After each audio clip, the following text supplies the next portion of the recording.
In 2004, I gave birth to my third child, and 5 days later, I suffered a massive heart attack. But I was sent home and I was misdiagnosed for an entire week. At the end of that week, I was rushed into emergency bypass surgery and I had a quadruple bypass. I had 5 coronary artery dissections. I dissected the widowmaker, the left main, the LAD, the circumflex, right coronary, and a diagonal. No one survives that. And I had to have a defibrillator implanted, which also paces my heart. After that procedure, I ended up in the hospital for 30 days because I got an infection. I had to have a hematoma evacuated. And then I learned that I had congestive heart failure. And my ejection fraction was only 21%. After that, after those challenges, I was released. I went home. I went through cardiac rehab. I actually did that 3 times. And on the final day, my heart was hurting and I called my doctor. I went back in the cath lab and I learned that all of my bypass grafts had shut down. I was placed in the long-term care ward of the hospital and I was told that I was gonna die.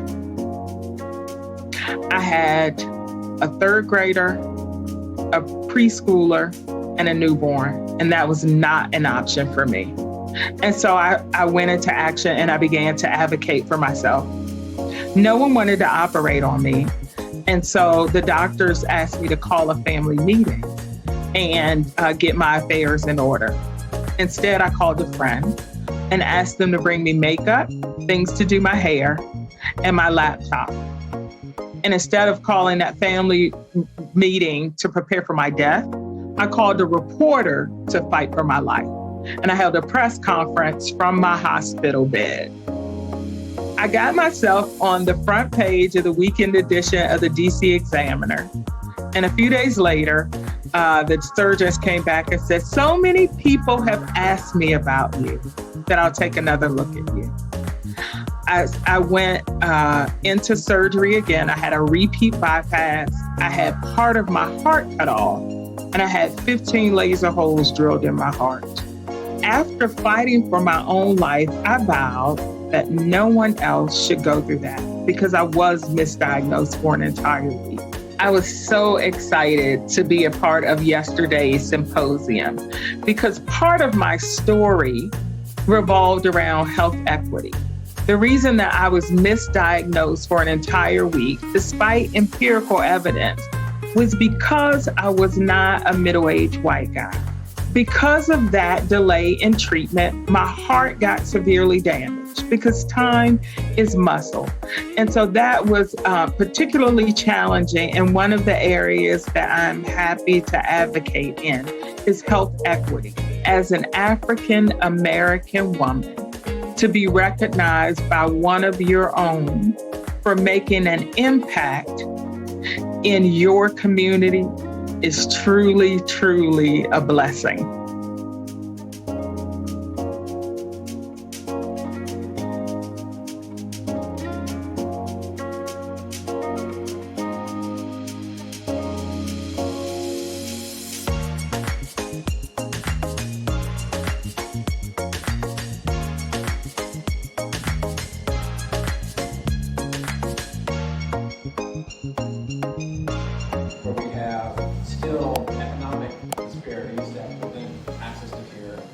We have health literacy being a major problem in terms of access to care, and then inaccessible treatment, meaning that even though something may be available, you may not be able to access it. Really, the onus is now on the patient to know what they need as opposed to say going to the doctor. I took 3 hours muscle when he came back. So I wanted to learn what caused a heart attack, then learn how to fix it. I consider this a great blessing to see faces, and I would introduce my colleague and Adrian.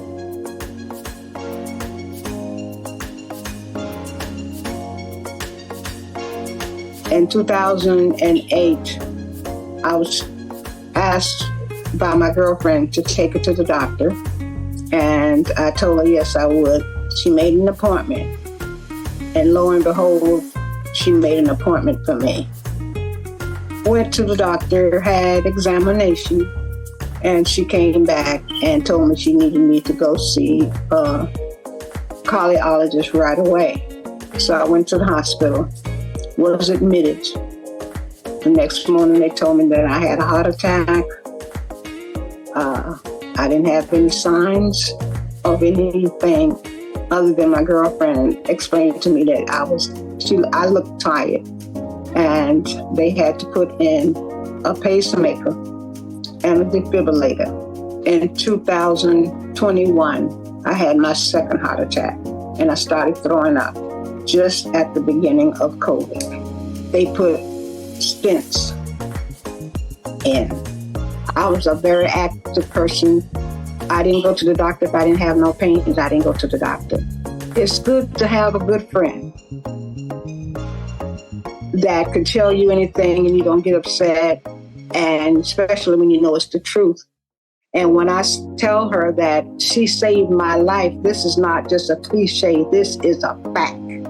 I just want to take this opportunity to thank the foundation for allowing me this platform to talk to women and men about how to take care of their body. When this opportunity came, I said, he answered prayer. I want you to use this opportunity to share how you can walk daily and you'll be on time bomb.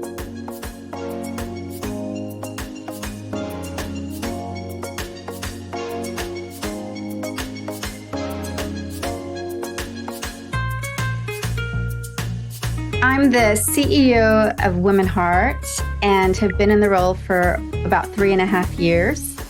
I was originally born in the Philippines, but have lived in many different places, most especially in California, but also have spent some time in Africa and in the UK. Before coming to Women Heart, I ran an organization called the Global Alliance for Chronic Diseases for 8 years out of London, and have had other experiences with the United Nations and with the private sector in their corporate responsibility departments. My two sisters and I lost our mother when I was 18 years old. She died very young of colon cancer. My sisters and I committed ourselves to improving the lives through working in health. And I have landed in this fantastic role where I get to tackle the biggest killer of women in the world. And my sisters have similar, really impactful roles as well. I get so much out of the work that I do that it's almost like it's not a job. It is something that I do because it fulfills me and it gives me a life's purpose. Receiving an award in recognition of my leadership skills is, first of all, truly humbling. But second of all, I think it's a celebration of the fact that I surround myself with amazing, equally passionate, equally committed people. And it also is equally, I think, deserved of the people that I work with. A motto that I live by is to put the mask on yourself before you can help others.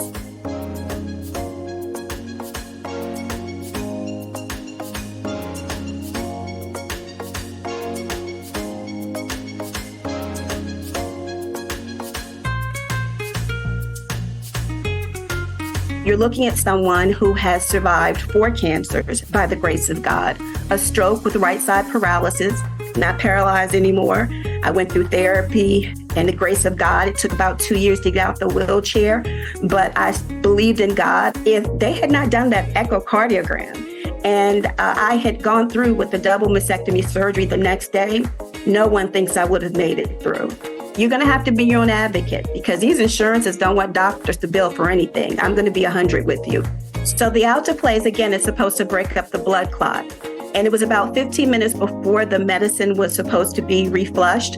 But the nurse, I assumed she knew what she was talking about. And I didn't realize that 15 minutes could mean the difference between me living and having this stroke.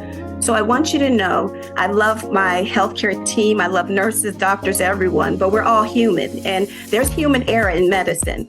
If you know that your medication is supposed to run 30 minutes, My sister and my brother, let it run the 30 minutes. Even if you have to speak up, ask for a charge nurse or a doctor, because ultimately a small mistake for a nurse can be debilitation for the rest of your life. I suffered the stroke. My speech was slurred. I couldn't feel a thing on the right side. When you go through something that debilitating, your faith in God is very important. But more importantly, I had to believe beyond what they told me. They told me I was being overly ambitious to think I could walk again. I appreciated being in the wheelchair. I was grateful for being alive, but I wanted to get back in the classroom. I wanted my life back. And so I had to pretend every day when I couldn't feel and couldn't write that I could see myself in the classroom teaching again. I could see myself speaking and advocating again. I could see myself preaching in the pulpit again. You need to advocate. And if you're too sick to advocate, have a relative who can speak up for mom, dad, sister, brother, or a friend if you don't have relatives nearby. Don't think you're being rude to asking questions. My ministry is named Nobody But God Ministries. And it's because nobody but God gets you through whatever you're going through.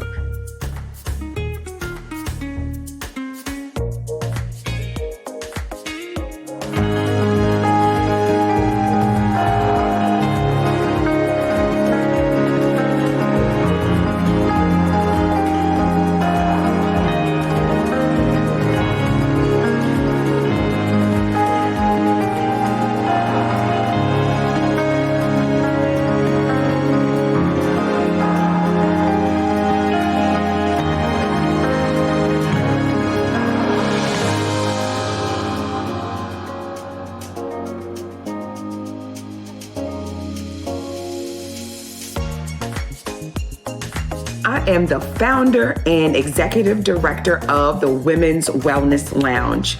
As a registered nurse, it has always been my primary objective to provide more preventive health services rather than reactive and sick care treatment. I always enjoy sharing this heartfelt story about why I became a nurse. Imagining waking up and seeing someone put on a white uniform, capped off with a nursing hat and white polished shoes. Well, that was my mother. She was a nurse, and because seeing her not only get dressed with care and precision each and every morning, how she felt when she ended her day also gave me that I want to care and feel what she's feeling. And by the time I was 17, I was walking across the stage as a licensed practical nurse, and a giver for the community has served me for the last 2 decades. And I look forward to continuing that, because when you think of excellence in leadership, you just want your name to be attached to those type of paramount words and that type of leadership style and that skill set as well.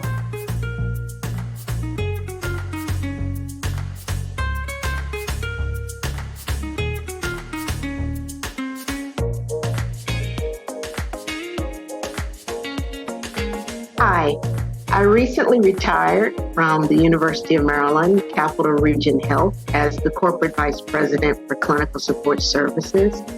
I grew up in inner city Los Angeles, South Central Compton area, and when I looked around, there were very few Black professionals, namely women professionals, to serve community that was largely Black. I then came to do training at the Howard University College of Pharmacy and Hospital. As a pharmacy resident, the governor mandated that we open a hospital specifically to care for COVID patients. And I was part of the leadership team of Capital Region Health that opened a hospital in 4 weeks. Opening a hospital is no small feat. I've been able to lead pharmacists, respiratory therapists. I've been able to lead imaging professionals to provide a high level of care for a community that has been underserved. There have been so many disparities among the Black community in terms of their access to health care. So my leadership has been punctuated over the years of really trying to ensure that I position myself in a place where I could ensure that patients got the very best care.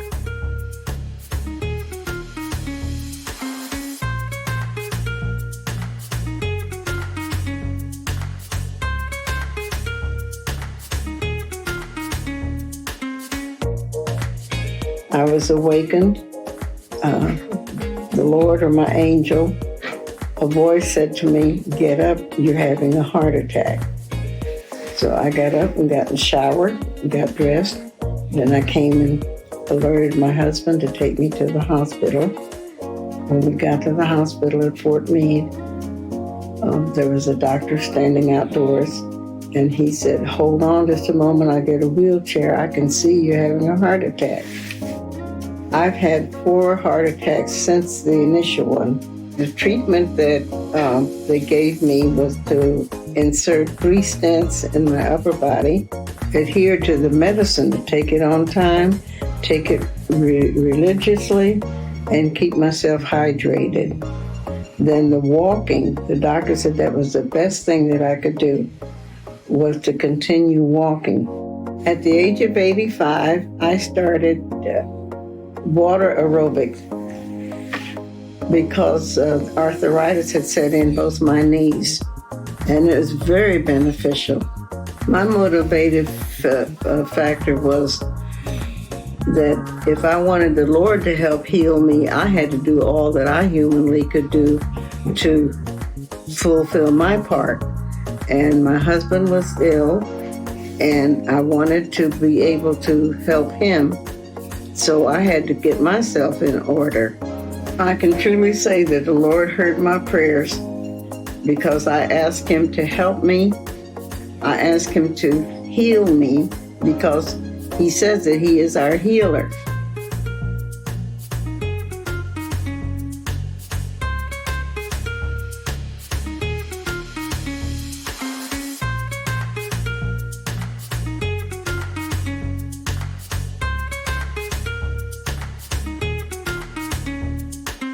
I wanted to come on and give you a summary or to recap this fabulous 2-day event, starting with on Friday, February 17th, Health Equity Now, a symposium on closing the gap.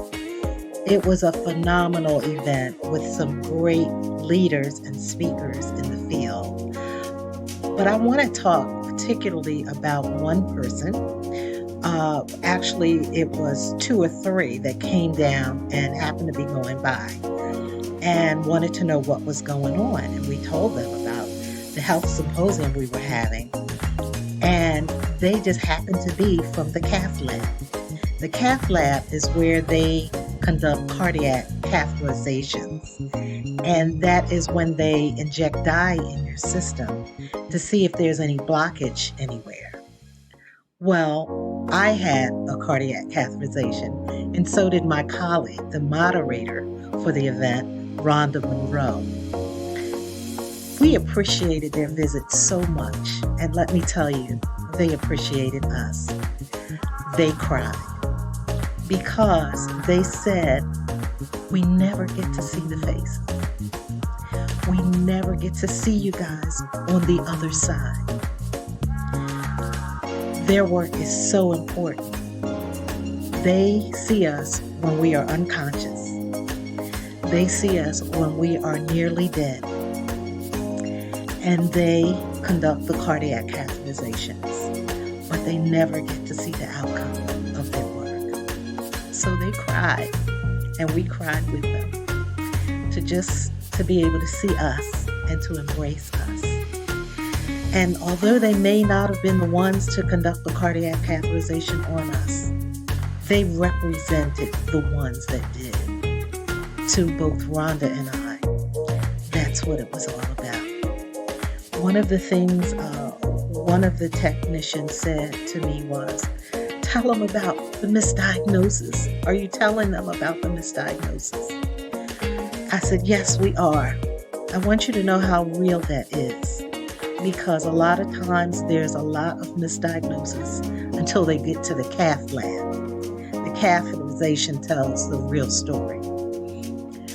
One of the quotes that Dr. Underwood gave in his presentation was a quote from Dr. Martin Luther King, which says, "Of all of the forms of inequality, injustice in healthcare is the most shocking and inhumane."